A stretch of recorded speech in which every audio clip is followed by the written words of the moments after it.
بسم اللہ الرحمن الرحیم۔ السلام علیکم، میں ہوں جی مجاہد انجم اور آپ دیکھ رہے ہیں اس وقت CCTV 4044۔ آپ میرے یوٹیوب چینل کو یوٹیوب پہ سرچ کر سکتے ہیں CCTV 4044 سے۔ قرآن پاک میں دجال کی بہت سی نشانیاں بتائی گئی ہیں۔ ان سب نشانیوں میں سے ایک نشانی یہ بتائی گئی ہے جو ہمیں حدیث سے بھی ملتی ہے کہ وہ ایک آنکھ سے کانا ہوگا۔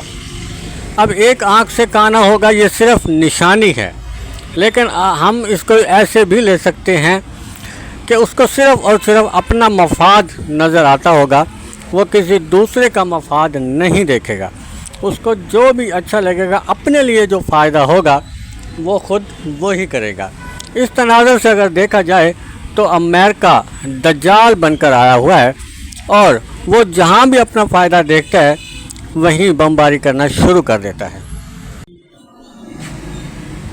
میری نظر میں یہ جو پچھلے دنوں میں جنگیں ہوئی ہیں، چاہے انڈیا پاکستان کی یا ایران اور اسرائیل کی، میں نے ابھی کچھ دن پہلے بھی ایک پوسٹ اپنی ویڈیو شیئر کی تھی، اس میں میں نے یہی کہا تھا کہ یہ پاکستان اور انڈیا کی جنگ نہیں ہے، یہ ان طیارہ ساز، ان اسلحہ ساز فیکٹریوں کی، ان اسلحہ ساز ملکوں کی جنگ ہے جو ان دونوں کو اسلحہ دے رہے ہیں۔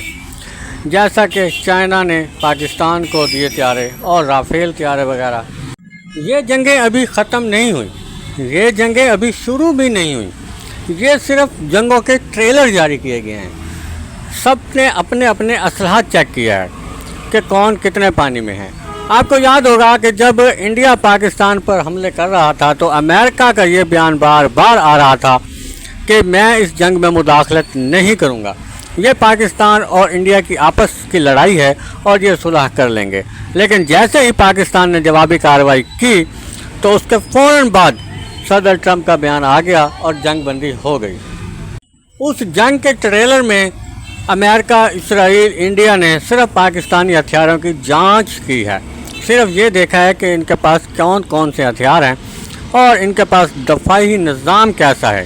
جب وہ طیارے اڑتے ہیں تو کیا ان کے ریڈار پہ نظر بھی آتے ہیں کہ نہیں۔ بالکل اسی طرح اسرائیل اور ایران کی جنگ بھی کچھ ایسی ہی ہے۔ امریکہ نے B-2 طیارے کبھی استعمال نہیں کیے، اس نے اپنے وہ B-21 طیارے بھی استعمال کرنے تھے، اس کی بھی جانچ کرنی تھی۔ اس جنگ سے امریکہ کو 5 سبق ملے ہیں، اس نے یہ 5 نتیجے اخذ کیے ہیں۔ آپ دیکھیے گا کہ انڈیا آنے والے دنوں میں کہاں کہاں سے اسلحہ اکٹھا کرتا ہے اور امریکہ اس کو کون کون سا اسلحہ دیتا ہے، یہ سب امریکہ کی چال ہے۔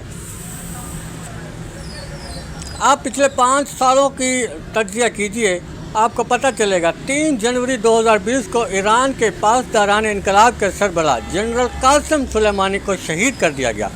فروری 2022 میں یوکرائن اور روس کی جنگ ہوئی۔ اکتوبر 2023 میں اسرائیل نے غزہ پر حملہ کر دیا۔ 2024 میں لبنان اور شام میں حزب اللہ کے ٹھکانوں پر حملہ کیا گیا۔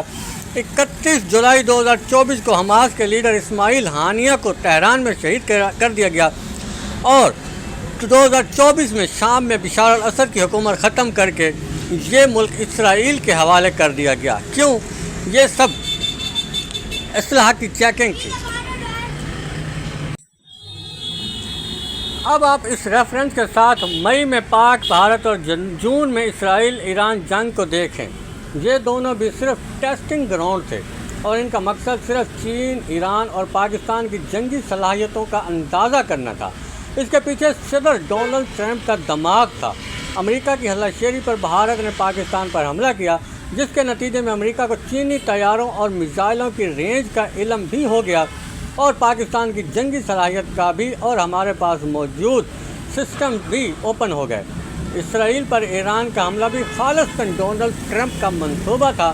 آپ ڈونلڈ ٹرمپ اور ان کی انتظامیہ کے ٹویٹس اور بیانات پڑھنا شروع کریں اور پڑھتے پڑھتے 2 ماہ پیچھے چلے جائیں۔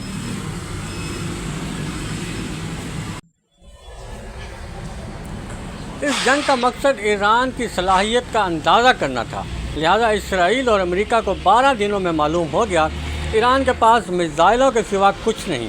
دوسرا، یہ بھی ایٹم بم سے بہت دور ہے۔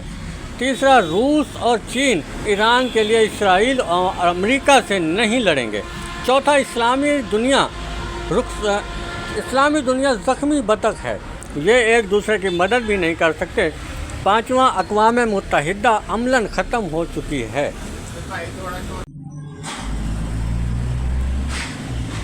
چھٹا، اسرائیل بھی جان گیا میں امریکہ کے بغیر کچھ نہیں ہوں، اگر امریکہ میرا ساتھ نہیں دیتا تو مجھے ایران کھا جائے گا۔ آپ اس ریفرنس کو تھوڑا مزید بڑھا لیں تو آپ یوکرائن اور ساؤتھ افریقہ کے صدر کی بےعزتی کی وجہ بھی جان لیں گے، اور آپ کو ڈونلڈ ٹرمپ کی ٹیرف وار بھی سمجھ آ جائے گی۔ آپ جان جائیں گے کہ اس کا مقصد دنیا کو یہ باور کرانا رہا چودھری صرف میں ہوں اور دنیا کو میرا آرڈر ماننا ہوگا۔ آپ یقین کریں یہ جنگیں صرف ٹیسٹ تھیں، اور ایران، پاکستان، غزہ، شام اور یوکرائن اس کی ٹیسٹنگ گراؤنڈ تھیں۔ امریکہ اور اسرائیل نے ان میں صرف عالم اسلام کی صلاحیت اور برداشت کا اندازہ کیا، یہ سلامیاں تھیں، جبکہ جنگ ابھی باقی ہے۔ بھارت کو تیاری کے لیے 1.5 سال چاہیے، یہ 2027 میں پاکستان پر بڑا اور مکمل حملہ کر دے گا۔ اس وقت اسے اسرائیل اور امریکہ کی مدد بھی حاصل ہوگی، پیسہ اور لوگ بھارت کے استعمال ہوں گے، ٹیکنالوجی اسرائیل کی ہوگی اور فضائی بری اور بحری نگرانی امریکہ کرے گا۔ ایران کی باری بھی ہمارے ساتھ ہی آئے گی، تاہم یہ فیصلہ باقی ہے، ایران پہلے قربان ہوگا یا پاکستان۔ چین اور روس کی اقتصادی نس بندی بھی چند ماہ میں اضافہ ہو جائے گا۔ ڈونلڈ ٹرمپ اپنی مدت صدارت میں چین میں موجود ساری انڈسٹری واپس امریکہ لے آئے گا تاکہ امریکہ ہر قسم کی پیداواری اور صنعتی مجبوری سے آزاد ہو جائے۔ آپ کو آنے والے دنوں میں عرب ملکوں میں بھی انسانی حقوق اور جمہوری تحریکیں چلتی نظر آئیں گی۔ ان کا مقصد عرب ملکوں میں جمہوریت کی پرورش نہیں ہوگا، اس کا مقصد شاہی خاندانوں سے مزید رقم اینٹھنا ہوگا۔ جمہوریت کی آواز اٹھتی رہے گی اور شاہی خاندان اپنے خزانے لٹاتے رہیں گے، اور یہ کھیل اس وقت تک جاری رہے گا جب تک شاہی خزانوں میں خزانہ باقی رہے گا۔ جس دن یہ خالی ہو جائے گا اس دن شاہی بھی ختم ہو جائے گی، اور آپ اپنی کھلی آنکھوں سے عربوں سے حجاب غائب ہوتے دیکھیں گے۔ اللہ کرم کرے، دنیا ایک بڑی جنگ کے دہانے پر کھڑی ہے۔